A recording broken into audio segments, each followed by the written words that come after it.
Hey, this is Brett the Hitman Hart, and you're listening to the Smacked Raw podcast.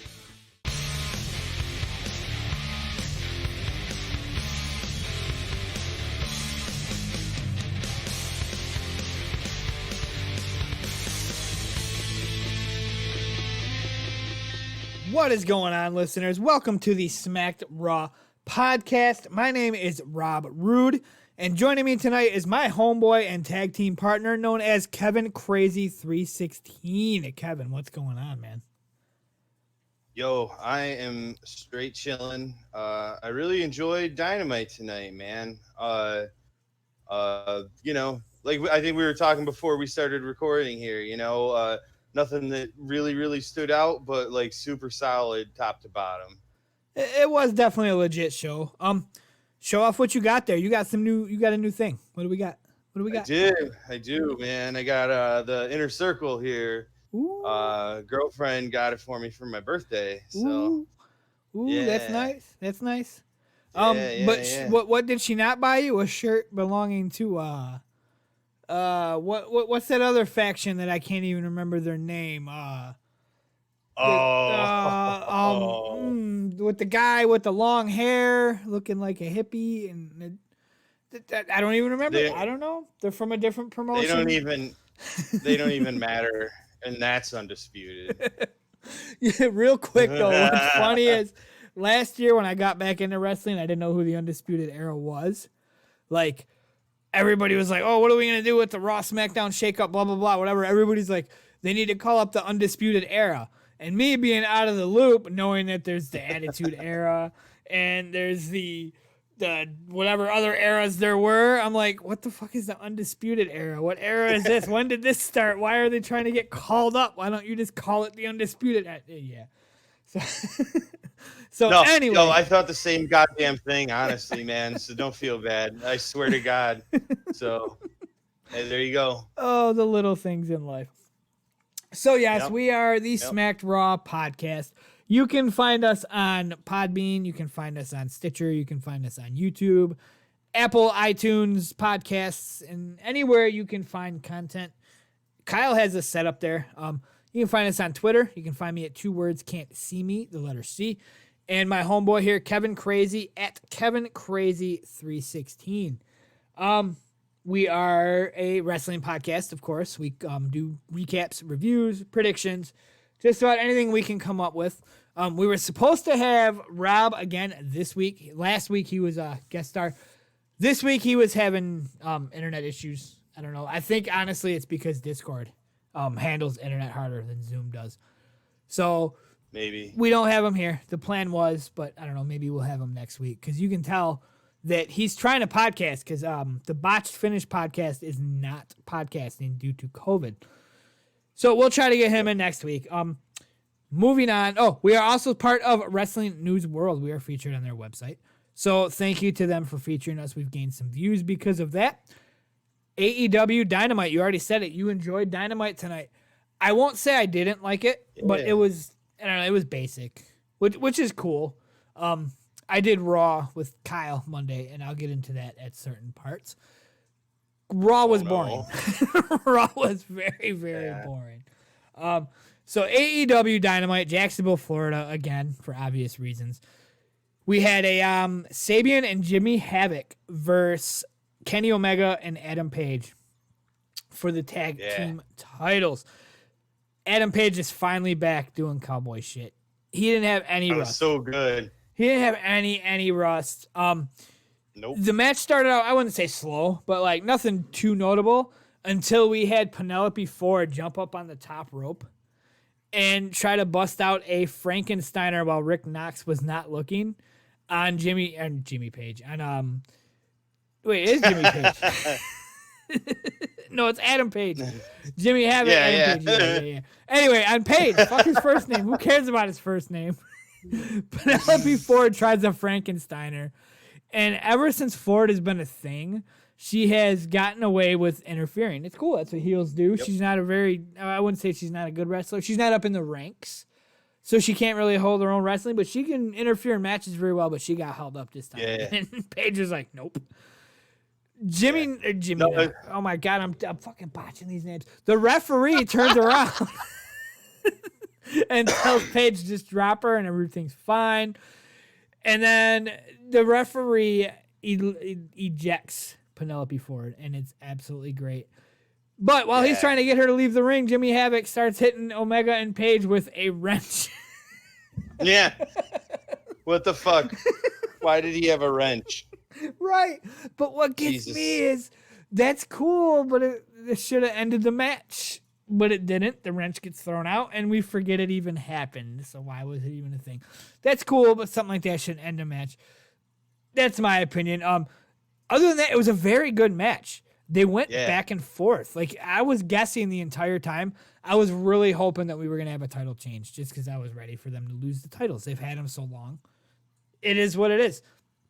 But Paige ends up getting the win with was it the clothesline that he did, or I was looking down and I looked up and there was a 3 count. Yeah, it's like that. God damn it, I can't remember the name of it. It's the finisher that they do together where like Kenny kind of does like a V trigger in the back. Okay. And okay. Like I can't remember what it's in like. Adam Page does like a lariat or a clothesline, whatever the hell you want to call it. You know? Right. Yeah. So that's what they won with. So Paige gets the win. I was hoping there was going to be a title change, but I'm still down with the best friends facing Omega and Paige. I really think the best friends are going to take their titles, but wrestling likes to screw me on my favorites, so maybe they won't. Speaking of best friends, they were in the crowd watching. They showed the best friends' faces, but then they flipped over to FTR hanging out by themselves in the back. Yep. I'm already scared of FTR because my best friends are going to take the titles, but then FTR is going to be like, psych, my belts. I see that happening. Yeah, I can see it happening too. I have a feeling that FTR is going to go through the Young Bucks first. Yes. And then they're going to go to the tag title. So I think that, best friends will keep the belts for a little bit. Right. Yeah. Right. I long term, I think you're right. If I'm looking at long term booking, I think that's what's going to happen is, at some point FTR is totally going to have the belts. Right. I think it's going to be FTR and Bucks at Fyter Fest. And like, they're going to build it up very, very well. And then they're just going to explode and it's going to be an amazing match. And it's going to be a number 1 contenders match. Like, however they want to do it. They're not going to be like, it's a number 1 contenders match, but right after a tag title match where the best friends win.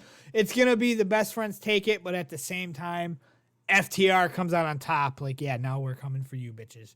We took out the best tag team in the world in the Young Bucks, the Bucks of Youth. I think that's how they're going to do it. Like you said, long-term booking. Yeah, long-term booking. I think that's what's going to happen. Maybe it all out. Earlier, I mentioned that I was going to bring up Raw. I did Raw with Kyle Monday because nobody else was around. Raw was boring. And that's not even like, oh, WWE is shit. Stop watching the Raw was boring. Raw just wasn't good. And the reason I have that in my notes is because these guys took like 35 minutes, which was cool. Yeah. I enjoyed it. But on Raw, Seth Rollins took 45 minutes, and I was bored the entire time. Get off my TV. Like, Seth Rollins legit took the first 45 minutes of Raw, and it was crap. I didn't want to see it. Yeah, it wasn't good. I did. I'm cool. Do this every week. Give me this entertainment and burn the first hour of Dynamite. Okay, let's roll. That's just me. Yeah.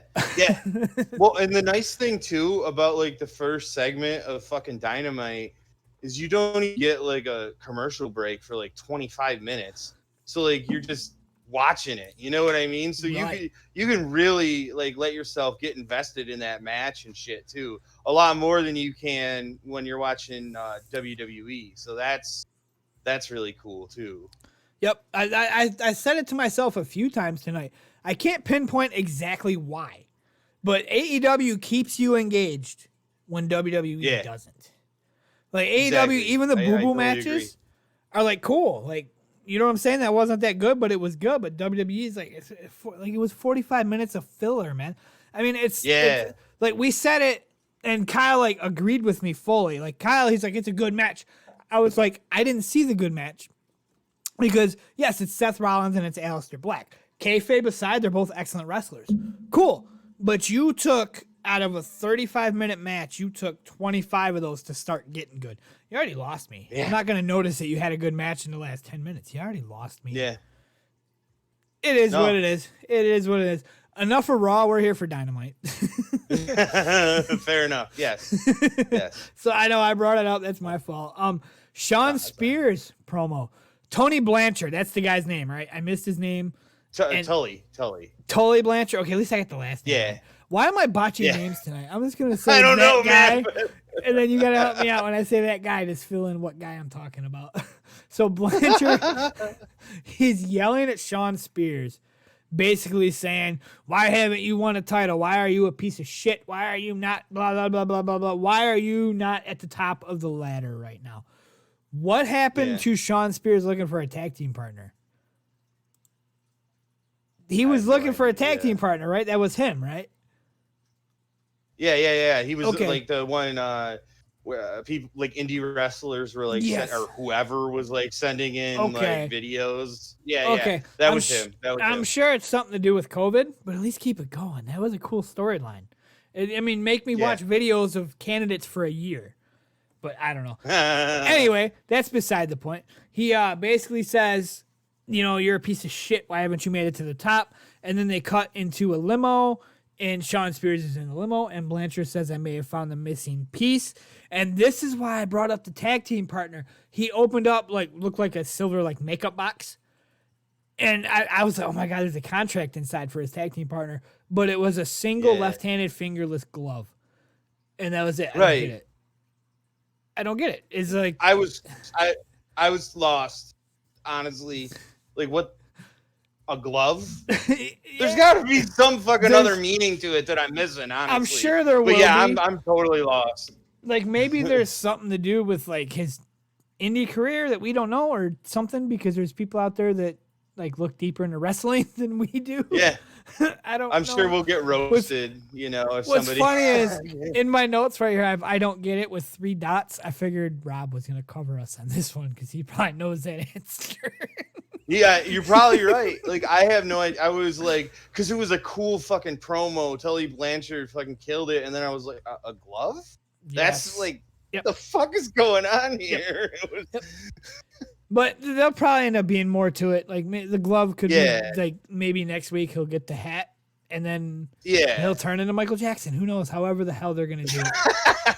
Well, I give AEW a lot more of the benefit of the doubt on stuff like that than I do WWE, because usually, if I missed something like that, it's because I just don't fucking get it, and I should have. You know what I'm saying? Yep. Like, with WWE, they'll do something like that, and it's just like, it was just dumb. Like, it was just a fucking glove. AEW slow cook shit, and they slow cook it right. Like I said, next week maybe we'll get a hat. Exactly. And then 2 weeks from now we'll get a new shirt, which I'm cool. AEW knows how to do it right, just like you just said. But something they don't know how to do right, in my opinion, 100%, I'm probably the only guy on the planet. Next, we had Boycott Brian Cage versus Sean Dean. Disclaimer, his name is really not Boycott Brian Cage, but that is what I am calling him because I would like everybody to boycott Brian Cage. I still think it's crap that he came in and jumped the ranks. Even if it was a gimmick ladder match, I don't care if it was a gimmick match. I don't care if it was a sleeping match. I don't care if it was a practice match. Brian Cage jumped the ranks, and it is complete bullshit. Cage wins with a drill claw. That's it. That's your match. You have this guy come in, and he completely jumps your ranks, but then you're going to have him do squashes until he fights Jon Moxley in 3 months. Yeah, please. Yeah, stupid. I'm not really all that into it. It's so I'm still mad that he jumped the ranks. If you're going to have this guy squash people for 3 months, have him start at number 32 in the ranks. Oh my God, he's 72-0. It may be 72 squashes, but you know what? He won 72 matches first. Okay, cool. There's a reason that he gets a title shot. I don't even have a problem with him jumping the ranks like that, But why the fuck does he have to be in 97, squash matches now? He's the dude. You know what I'm saying? Like he can't look any stronger than he does now. Put him up against somebody that, is a believable like challenge for him, but to like make me go, ooh, maybe at the he same can time, beat Mox. I can't contradict myself, if that's the right word I want to use. You can't put him against like a Darby Allin, because then you'll hurt Darby Allin, because rankings matter. You can't put him against just say FTR, because rankings matter. I don't know. I guess I don't know. Well, maybe, but the thing is like with rankings mattering and like maybe a member of FTR being that they're, going to be going after the tag, the tag team division more, a singles match with one of those guys wouldn't hurt them as badly. You know what I'm saying? Right, even rankings right. wise. So maybe that's not a bad route to go, honestly. Like dudes like that, that, aren't going to get hurt by the rankings nearly as bad. But like, I want to believe that like Brian Cage can like at least put up a fight against Mox, and I don't believe it right now. I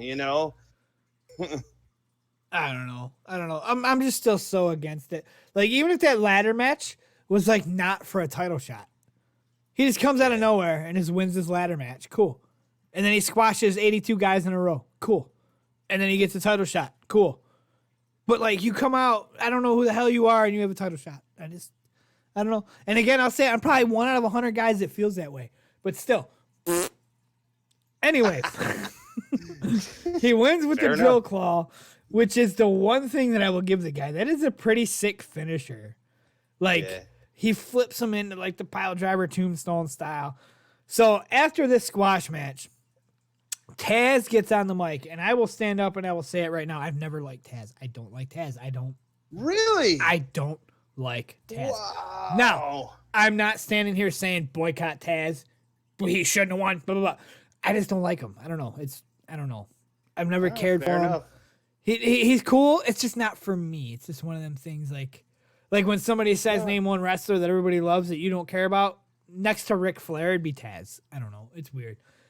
I respect the guy. Man, it's all good. I respect the guy, but I don't know. I just don't see it. And I think that might be another reason why I don't like Brian Cage so much, because he's stuck him with a guy that I also don't care about.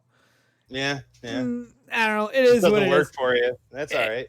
It was a sick promo, though, because Taz comes in and he says, blah, blah, blah, last week my boy was out here after the squash match, and I was talking shit to Jon Moxley, and in my trying to be a big bad Taz guy, Moxley laughed at me. And that's bullshit. Mox shows up. Boom. Mox gets in the ring and says, I'm ready for a challenge. It's going to make me happy. That's what I'm here for. I'm here to fight a freaking Sasquatch-sized beast. Let's do this thing. Yeah. And what was awesome about Mox's promo was he basically said, I'm not regular. I'm not your average guy. I'll take a beating. You might beat me, but it's going to take you all night. Yeah. Excellent promo. Excellent promo. Dude. Like, Moxley with the belt is so good. It really is. It really is. He's so believable. Somebody tweeted not too long ago, like a picture of Dean Ambrose and a picture of Jon Moxley. And they were like, tell me what's different about this. Watch this promo. Like, Dean Ambrose was cool and all, but Jon Moxley's a fucking badass. Like, look at him. Like, no, yeah, there's no comparison at this point. You know what I mean? Like, if you want to get real technical, the answer to that tweet's question was freedom. But, that's breaking kayfabe, and we're not here for that. Yeah. But like, I mean, Mox is just such a badass. It's not even like, RN's always saying that like he's supposed to be some scary dude at the bar or whatever. I don't even necessarily think that he's like looking for a fight like that. He's just like, if a fight finds him, he's gonna take it no matter what. And if you are going, like, you better beat the fuck out of him if you take that fight. That's the vibe I get from Mox. Like, he just has absolutely no fear about what he has to take on, and he'll take that beating. And you like, if he'll get his revenge if he can, And he's not afraid, and he'll keep coming. As much as I don't like Brian Cage, this is gonna be a battle, and it's gonna be so good. It's gonna be so good.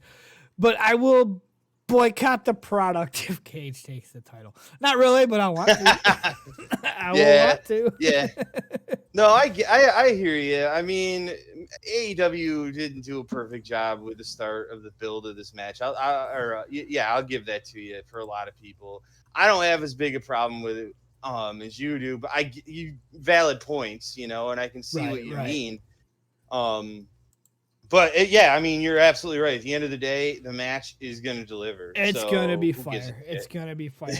Yeah. I think it's definitely going to be better than a Brody Lee versus John Moxley. Like, they kind of did everybody else dirty bringing Brody Lee in and like having a title shot right away. But that wasn't as bad. That he was like around, and then he paid at least a little bit of dues, and then I'm going to steal your title.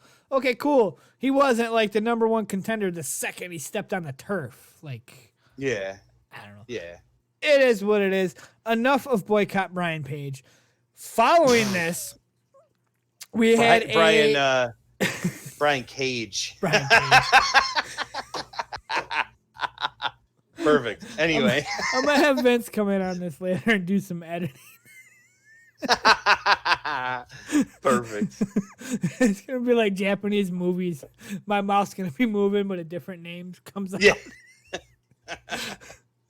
So following this, we had a figure commercial for the AEW figure line coming out in August 2020. They look pretty sick. The only flaw I see is Cody Rhodes doesn't have the tattoo on his neck. I didn't even notice that, but that is a flaw. That's a legit flaw. If the molds aren't printed yet, fix it, AEW. You got to do it. It's a part of him, and you got to do it. Funny, really fast story. WWE figures, it was 97-ish. I remember it was Series 2 of the... I think it was made by Jakks Pacific. Anyway, my cousin got 2 wrestling figures. I didn't even know they existed at the time. And one of them was Shawn Michaels, okay? And anybody who knows me knows HBK is my boo. His music hits, I jump, I dance, I do the sexy boy, and I say, sexy boy. I go all out. Yeah. He had a Shawn Michaels figure, and then I don't even remember who the other guy was that he got. And the Series 2 had bone-crunching action, which was their elbow, that if you move their elbow, it made a little click. And if you move their knee, it made a little click. Okay. As a kid, that was the coolest thing in the world. But I'll never forget the moment I looked at my cousin and I was like, why did they make Shawn Michaels' knee crack? Ain't nobody going to break him. He's Shawn Michaels. And my cousin just looked at me with that. He's not God. He's not God. Look at his face. I'll never forget it. Why they got his knee breaking? That's Shawn Michaels, man. I'll never forget it. Anyway, fucking A. AEW put the tattoo on Cody's figure. You got it. Yes. Moral of the story. Following this, we had a Lance Archer promo, which was in a field, a random field with trees and whatever. Lance Archer is beating up this little dude the size of Marco Stunt. I swear to God, it was Marco Stunt in a luchador mask. I thought it was for a second too. Honestly. Why? You got this dude beating up backstage guys, and now you got a beating up a 2 feet tall guy in a random field. That's worse than a squash match. Because everybody dies, man. Yes, that is the point of this promo. Everybody dies. But what I do like about this promo is I want to say he basically said one loss doesn't affect me.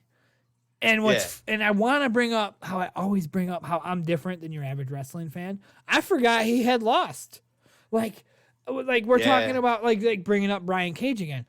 I seen a few tweets saying, "Oh, AEW is doing it wrong. They're bringing in Brian Cage, and he's gonna lose his first big match, and he's gonna be dead before he even starts." But then there's guys like me. Lance Archer's like, one loss doesn't define me, bro. I already forgot you lost, man. Like, yeah, you're just a legit badass, man. Like you're gonna win sometime anyway. You know. Like, I mean, no offense to them tweets. If you're listening and you happen to have one of them tweets, no offense. That's cool. I feel your tweets, but I forgot you lost. You're still a badass. But that was the point of this promo. I'm a badass and everybody dies. So even though I lost one, I'm going to kill the next guy. And you're still a badass. And it just hit Exactly. me just now. You want Brian Cage to look like a badass? Put him out there with Lance Archer. Boom. Problem solved, and he doesn't get a title shot. Yeah. Wow. Wow. Oh, Yeah. but then Lance Archer would lose twice, and then his promo is not as effective. Because if you lose twice, you are a bitch. I'm sorry. Yeah. He's gonna have to get paired up with somebody that's gonna be able to let him get one over at this point. That's Archer, valid. probably. I mean, have him fight the camera guy in the back. You're already leaving. he hates that dickhead, so you know. He's gonna freaking super kick the camera guy. I just kicked Stan. Oh Jesus Christ! So Awesome. following this promo, we had Private Party in the back. I'm already botching names tonight. So Private Party member 1, who got hurt last week. Mark Quinn. Yes, Mark Quinn. It looked like he was legit hurt. And they showed that he flipped the ropes and got legit hurt. But he was dancing tonight. He's fine. They mentioned that Matt Hardy, after the match, helped him to the back. So they had some sentimentalness going on between him and Matt Hardy. They're in the back drinking at the bar, and Matt Hardy shows up. And Matt basically says, I'm here to help young tag teams and whatever. And you want advice, help in the ring, whatever. And the Private Party basically says, we had an idea, Hardy Party. I popped. Yes. I would buy the t-shirt. I'm not a big fan of Private Party, kayfabe wise, because best friends #1. I would buy that shirt. I would legit buy that shirt. So basically, Hardy says, yes, anything you need, hit me up. We are the Hardy Boys. We've been around forever. We're veterans. You're not. You're new. I'll help you guys if you're new. And then Hardy leaves, and here comes Sammy Guevara on his knee wheelie. And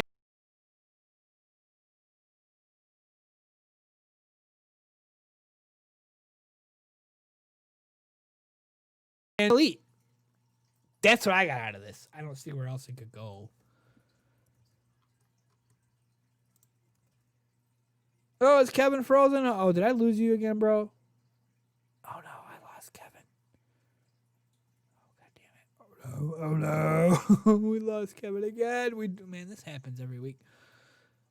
So, yes, I think Matt Hardy is going to end up leaving the Elite. Down the road, somehow, some way. Here I am. All by myself. Uh-oh. Now I'm... Oh, what happened? Oh. There we go. Okay. We broke the stream thing. Okay, it's fixed. Yeah, okay. Okay, pick up right where we left off. Sammy Guevara in the hallway on his knee wheelie. The stare that him and Matt Hardy had. I think this is leading to Matt Hardy leaving the Elite or breaking up with the Elite or a flip on the Elite. Yeah. Somehow, some way. I said that and waited for your plug, and I sat here for a second, and I'm like, God damn it, he's frozen. And there you were. You were frozen. Yeah, that was weird. I don't know what happened. Sorry about that, man. It happens. Here we go. We're fixed.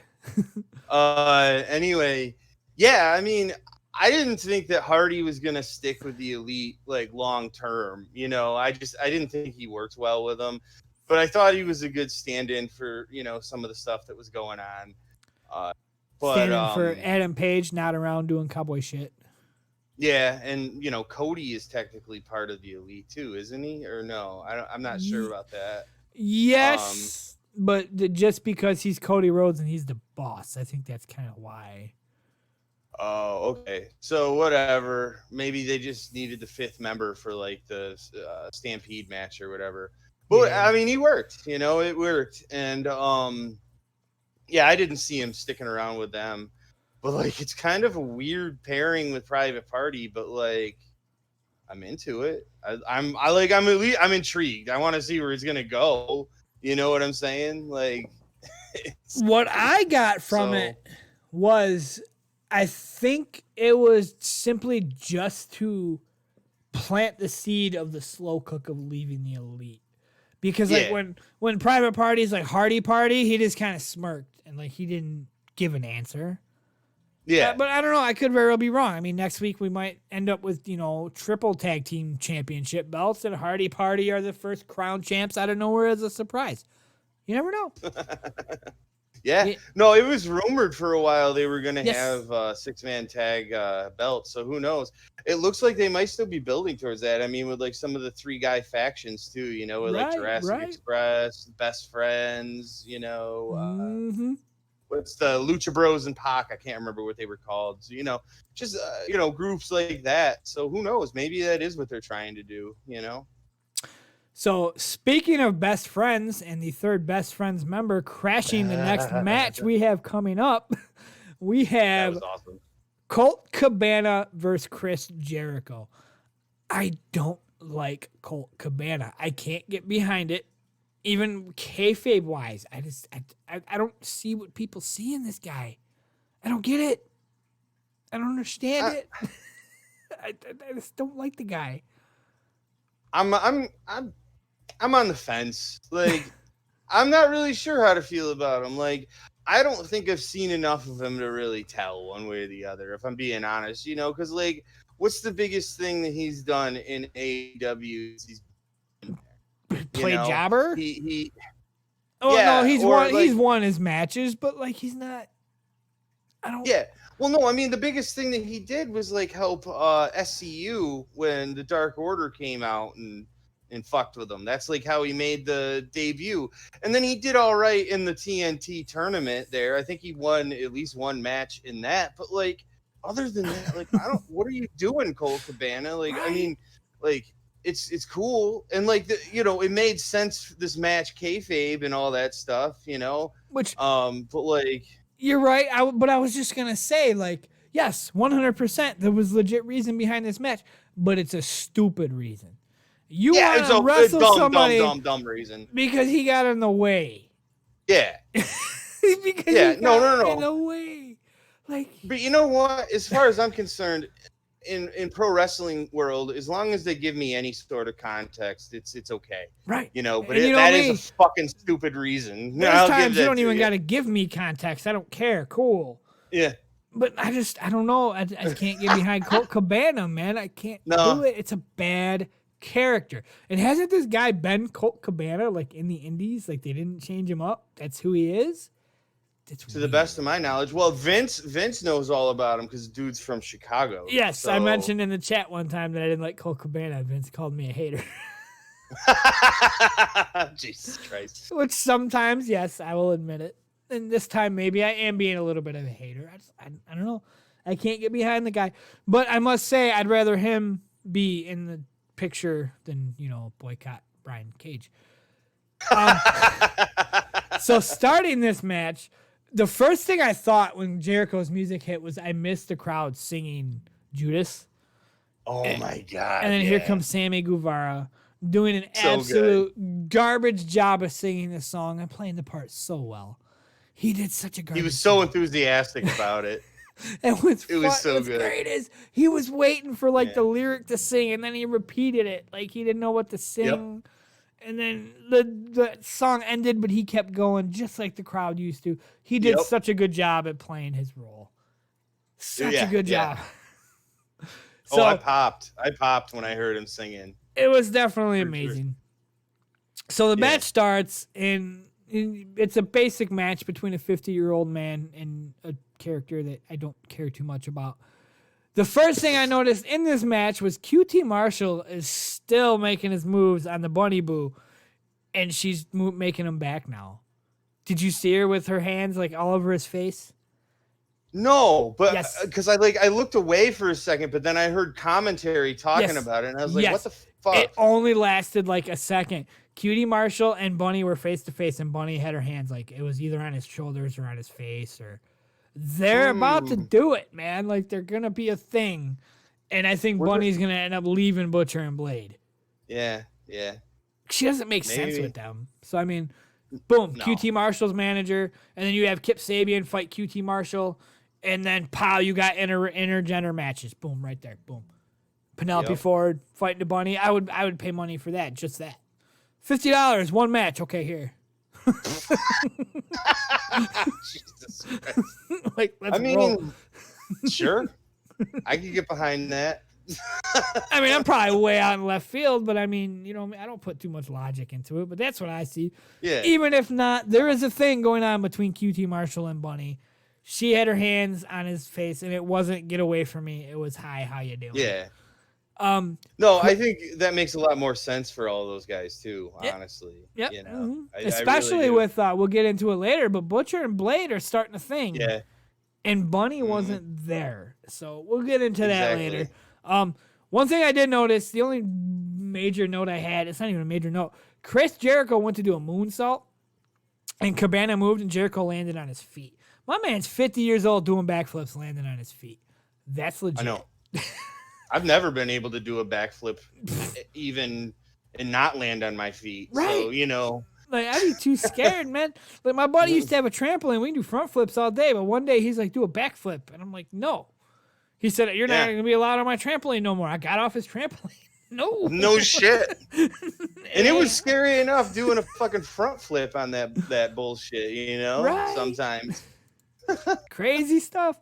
So Jericho gets the win with the Judas effect. Colt Cabana jobs again. Even though it's not really a job, it was a job because that's what Colt Cabana does. He's never going to be a thing because he's the stale character.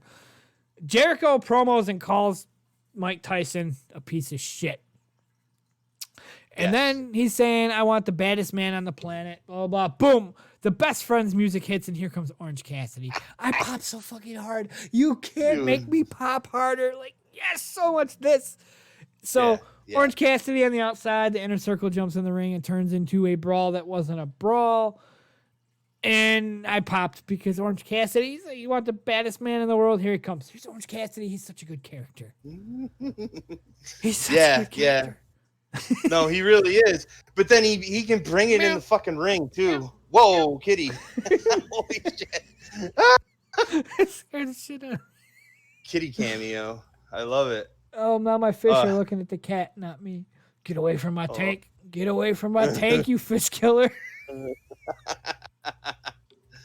But yeah, times. Man. Shit, what was I saying?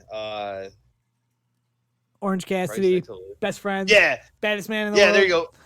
Orange Cassidy. Yeah, and man, that motherfucker can bring it in the ring too, you know? He's hilarious.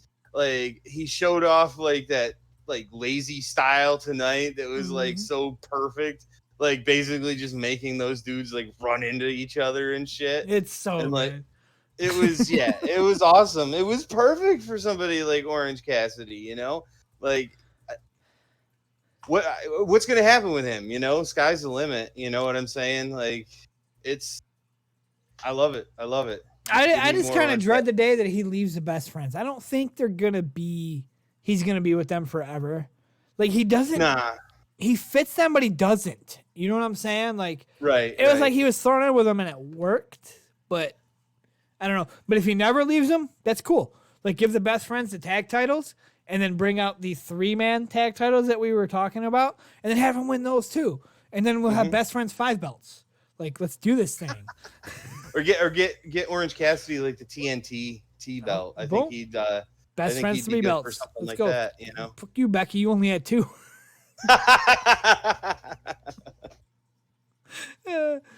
So following this match, we had Nyla Rose against Big Swole. This was a good match. I enjoyed it. Not the one thing I want to say though is before I move on to start talking about the match, like I'm always bringing it up how I don't look at logic. I'm a happy camper in wrestling because I don't look too deep.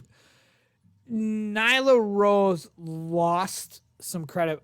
Do I want to say credibility? She's not a bad bitch no more because she lost her title, and now she's not a bad bitch no more because she's not acting like a bad bitch. And that kind of made me sad. And that's kind of, I was looking at it logical, which she's still cool and all, but I like the fact she held a title and she was literally saying, fuck you, bitch, this is my belt, you ain't doing shit about it. But then somebody did shit about it, and now she's not a bad bitch no more. And it made me sad. Yeah, it's the first time ever I've gotten that sad because somebody wasn't a bad bitch with a title no more.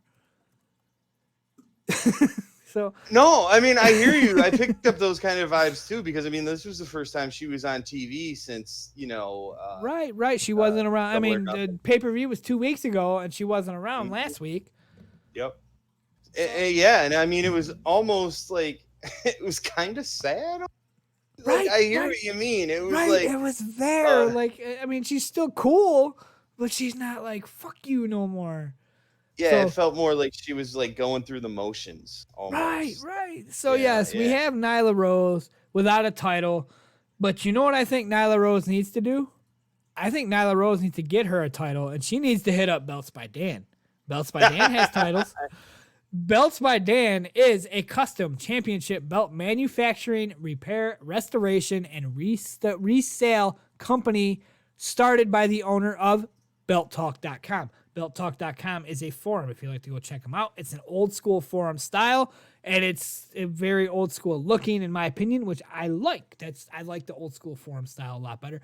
That's just me. I didn't dig too deep. Maybe it's updated once you get in deeper. I don't know. I can't lie. I didn't look too deep, but I like the way it looked when I went to check out to see what was BeltTalk.com.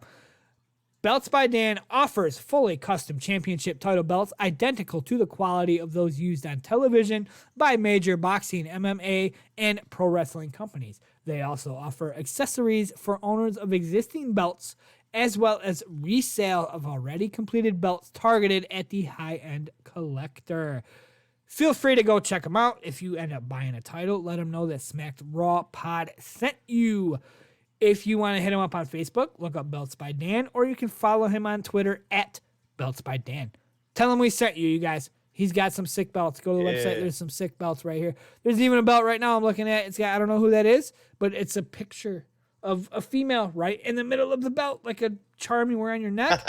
Put a belt on your waist, cool. Wear that around. Oh, heart charms are so 90s. Wear a belt all the time. Let's go. It's the new trend. Title belts. So, Jesus. Speaking of new trend, I don't know if I would call it a trend, but that seemed like a segue. I don't know. Big Swole and her ring attire. Looking like the Yellow Ranger. I jocked it hard. Yeah. I didn't even notice that. You didn't notice? Nah. I wouldn't say big Power Rangers fan. I am an original Power Rangers fan. The original. Once they came out with the first movie, it went to shit. Just like that's how things work. Shit upgrades. And guys like me say the original was better. You knew shit sucked. I like the old Power Rangers, and it looked like the old Power Rangers. It wasn't like the saber-toothed tiger logo, but she looked like the original Trini from the original Power Rangers, Yellow Ranger.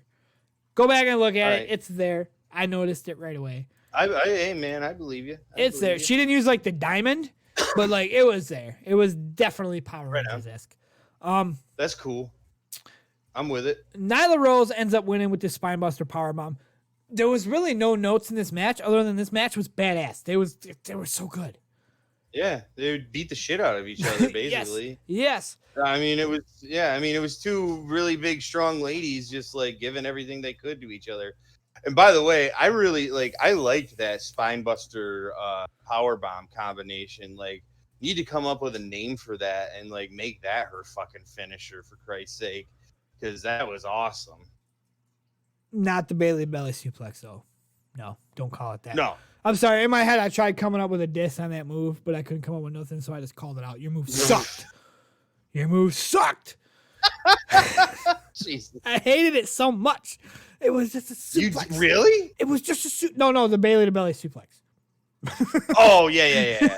No. You hate on that all you want. That move was terrible. I mean, I'd be legit down with the Rose Bomb. Boom, there you go. It's the Rose Bomb. Or the Nyla Bomb. I mean, yeah. I guess that's kind of cliche. I don't know. But yes, it is definitely a good finish. It works. Nyla Rose took the win. And Big Swole took the loss. But I don't think we're going to remember because tonight seeds were planted. Big Swole is giving a promo on the ringside in her awesome Power Rangers attire. And Britt Baker on her horse and carriage and with her broken tibia or whatever the hell is broke says, go forward, go after Big Swole. And she goes forward and Big Swole grabs a chair and Britt Baker backs off and says, back up. And she backs up legit heel style. And it was so good. Oh, this segment was, Britt Baker is so good now. I can't say enough good about like what she's been doing. She's won me over in such a big way. It really is. It really is. At first, she wasn't that good. She's learned though. She's definitely learned, and they're slow planting it so well. I mean, she's not gonna be back until All Out. So like, yeah. they have pay-per-view every 6 months or every 3 months. So that's 5.5 months from now. But I think they're gonna slow plan it so good. It's gonna pop. Well, I think wasn't All Out. I think aren't they gonna try and have All Out like around the same time they did last year, which was like end of August? When June, July, August. Isn't Fighter Fest next? That's why they're promoting Fighter Fest? Well, Fighter Fest is in July, but like that's just gonna be like on television. You know what I'm saying? Like that's just gonna be because they're doing like 2 nights of Fighter Fest. Yeah. Okay, I had no idea. I thought Fighter Fest was the next pay-per-view. Wasn't it a pay-per-view last year? No, it wasn't? No, they gave it away for free. Wow, okay. You didn't have to pay anything for it. Yeah. Bad host. It was cool. Bad host. Okay. No, okay. Now it makes more sense. Because, like, as I just said that to you, I was like, wait, they got her promoing for 5 months? I mean, I'm down for the slow cook on that, like I just said. But, okay, that makes sense. That makes total sense. Okay. Yeah, not that. I mean, it's still a while. Don't get me wrong. It's like 3 months from now. But, like, no, it's not like 4 or 5. 6 months. It's only 3. Yeah. Okay, that makes sense. Okay, right on. Yeah. I don't even remember Fighter Fest being free last year. I don't know. Whatever. Yeah. Moving on. Yes, hi Isaac. How are you, buddy? Darby Allin. Oh, what's up, little dude? Sorry, I had to flip over to. What's he? Let me get a hot pocket. I see that microwave open. What you cooking, bro? Yeah, Rob wants you to share, Isaac. Just kidding, dude. Email me one. Email me. Ooh, real fast. I have to plug it. Back in the MySpace days, I had an ad on my screen that it was for McDonald's, and it said, "Until you can illegally download food, this is your best bet. $1 double cheeseburgers." I'll never forget it. That's such a good ad. Until you can illegally download food. Oh my god! I'll never forget it. That's incredible. Darby Allin promo. Yes. He basically says, life's one big joke. I'll get the last laugh. Because they basically bring up the boo-boo ending of the ladder match. Because it was a boo-boo ending.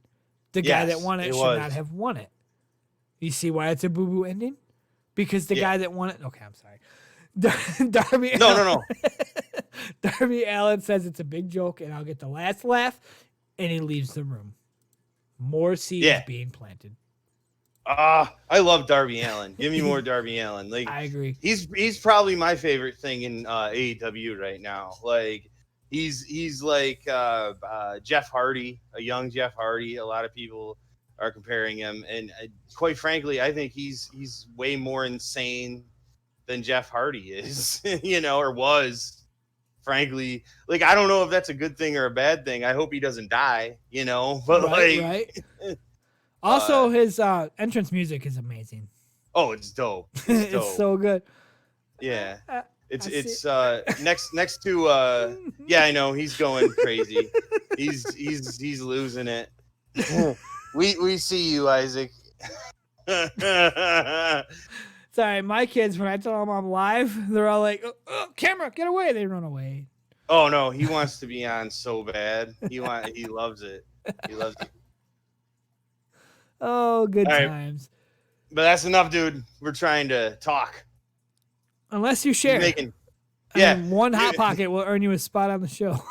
I think he's making chicken nuggets is what he's making. All right, let me get some cheese and some barbecue sauce. And I'll join you. So, FTR interview. Yes. They're being interviewed, and they're basically saying that AEW has the best tag teams right now. But that's because they're not wrestling yet. Excellent. Excellent plug. But you still haven't fought the best friends. So when they beat you, you're going to be like, oh, I guess they did already have the best tag teams, even though we weren't wrestling yet. Because best friends, not you. They were dissing the Young Bucks. And they don't enjoy hearing the Young Bucks get so much hype. because the Young Bucks are up there and everybody loves them, but they're FTR. They're better. Yeah. They're better. Why is everybody hyping up the Bucks? And then they were asked, out of the terror that you're trying to cause, why haven't you touched the Young Bucks? Mm-hmm. And the answer was basically, when we fight the Young Bucks, we don't want to have softened them up. We don't want anybody throwing in our face that we already beat them up, so they weren't 100%. They want them 110% when they finally get to wrestle. That's great.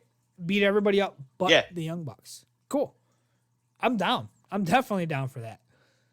So, you got FTR coming in. You got Best Friends in a title scene already. They're going to end up fighting Paige and Omega. They don't want to touch the Young Bucks. Who are you going to put FTR against to start? Up pops Butcher and Blade. Perfect. Yep. Perfect. Mm-hmm. They haven't been around for a while. And I didn't really care for them at first. Like, nothing against them. It's not as bad as a Colt Cabana. It wasn't for me. But tonight made me care for them. They came out looking like badasses. They posted a picture on Twitter. They were getting jacked at the gym. Like, pooh. They were in all white, though.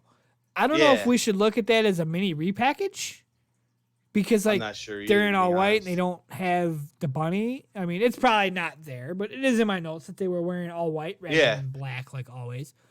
And I took note of that, too. Yes. And then next week we get FTR with Butcher and Blade. So FTR is making their wrestling debut next week, and I am so about it being Butcher and Blade. Like, let's do this. The only problem is I start liking Butcher and Blade, but they're about to lose now. Yeah. No, trust me, man. They're like hometown guys. They're from Buffalo. Right. You brought it up a couple of times. Isn't one of them like in a metal band? Yeah, he's in like Every Time I Die. And I think anybody from Western New York is like legally obligated to like Every Time I Die. So I'm legally obligated to like Butcher Matter and of the fact, Blade. I'm opening Spotify as we talk, and I'm going to follow that band because I've been meaning to. And quick plug, speaking of metal, I got my guitar last week. I got my amp today. Yeah. And I recorded just a little snippet of some licks, and oh my God, it's like riding a bike. I'm going to show you the video. It's like a 2-minute, just me just thrashing.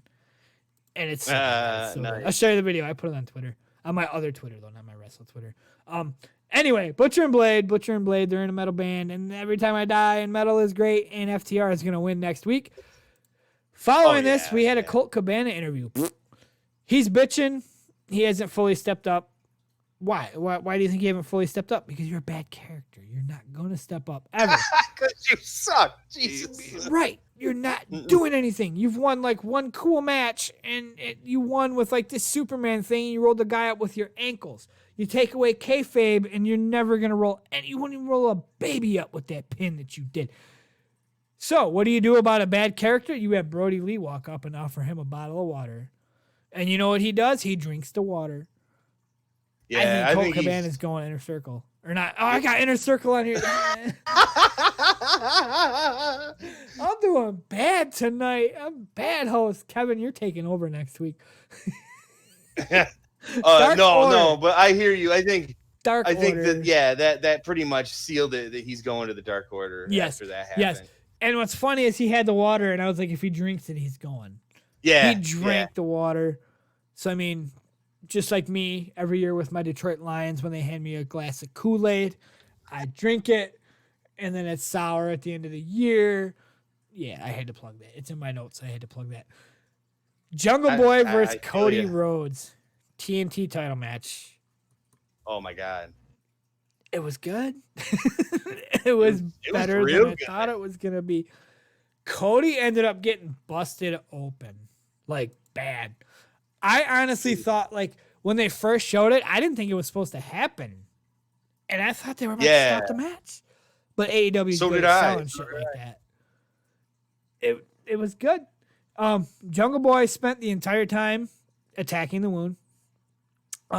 They both end up, there's a table at ringside, the table holding the ugly TNT belt that Belts by Dan should donate a better looking one.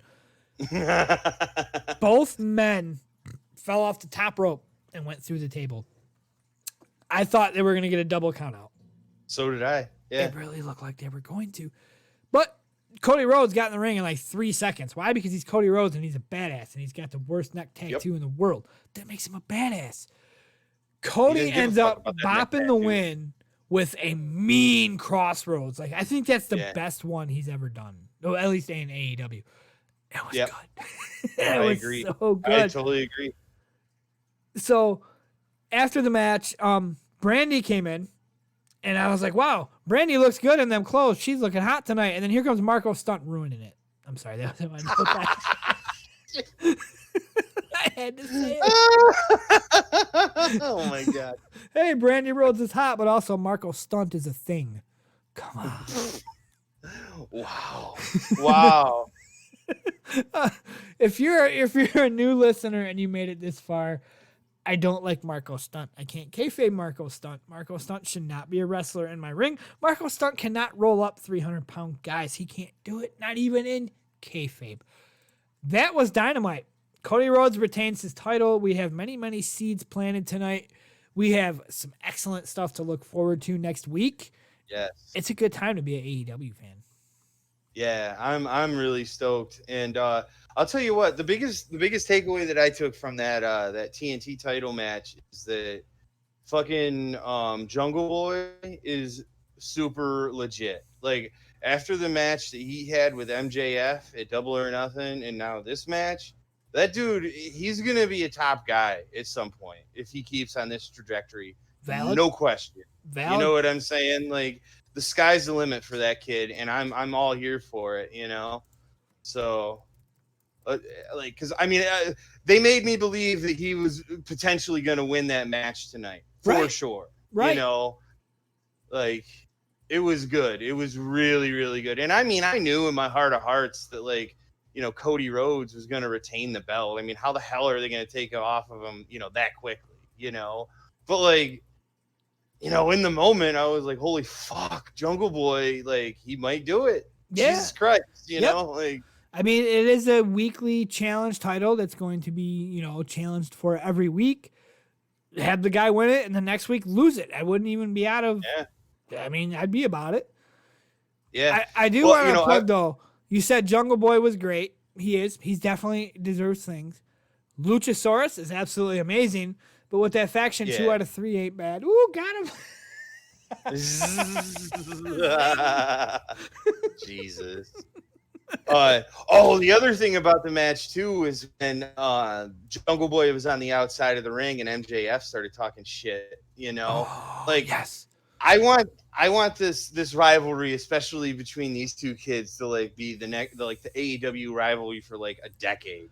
You know, because like the work they did in the ring together was so fucking good, and MJF is just so good at talking shit that, like, just give him a microphone every goddamn week and I'll just listen to him, like, you know, call Jungle Boy a dumbass, you know, and how much he sucks. And I you know, I don't know. I have nothing but good things to say about it. And, you know, as long as, like I said, as long as everything, you know, injuries and all that kind of stuff, make it happen, AEW. You got a gold mine in young talent right now, you know. I do want to plug the get together last night that I was on, and then I left, and then all of a sudden 30 other people joined it after I left.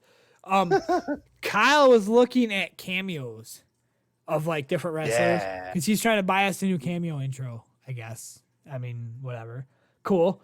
And we were looking at different prices. Sasha Banks was like $175. Lacey Evans wasn't on there. Boo. But like the different prices of different wrestlers. MJF cameo, a cameo from him would cost you $500. Yeah, because like, and somebody actually paid for it, and all he did was fucking insult him the whole time. I didn't even see it. Like, we were looking at the previews, and the 2 previews weren't even for anybody. And like, I even told Kyle, I'm like, this is so much that nobody even bought one. And the one was like, yeah, the only reason I'm doing this is because I'm bored. And he's like, you know why I'm charging $500 for a cameo? Because I don't fucking like any of you. Click. And that was it. That was the end. Yeah. That's so good. I'm like, oh my God. God. Dude keeps kayfabe better than anybody else in the business right now. And then Colin was telling us that he went to like a local show or whatever years ago before AEW. And like, he was standing there and MJF was there just like mean mugging him. So finally Colin looked at him in the eye And MJF was like, what the fuck you looking at? And then Colin noticed that MJF was mean mugging everybody. And he was just, anybody that would make eye contact, he took the opportunity to say, what the fuck you looking at? To talk shit. That rules. That's so good. Yeah, that's like, old school heel, man. That's perfect. Just try to get anybody. Speaking of old school heel, my brain fires memories, and I have to say it. Jerry, like, I forget where the hell I read it. I read it on Twitter, or it was on a podcast. I heard it, or something about old school 80s wrestling, back when you can, like when Hogan body slammed Andre the Giant, and it was the coolest thing of the year. Nowadays, you try to get away with a body slam, and that's all you do. You're going to get made fun of. It was Jerry Lawler at a house show was supposed to wrestle the Iron Sheik, but the Lawler had a match before the Iron Sheik, and that was the stipulation or whatever. And I don't remember who else was there, but whoever Lawler faced before the Iron Sheik, Lawler took a chair shot to the head and got knocked out.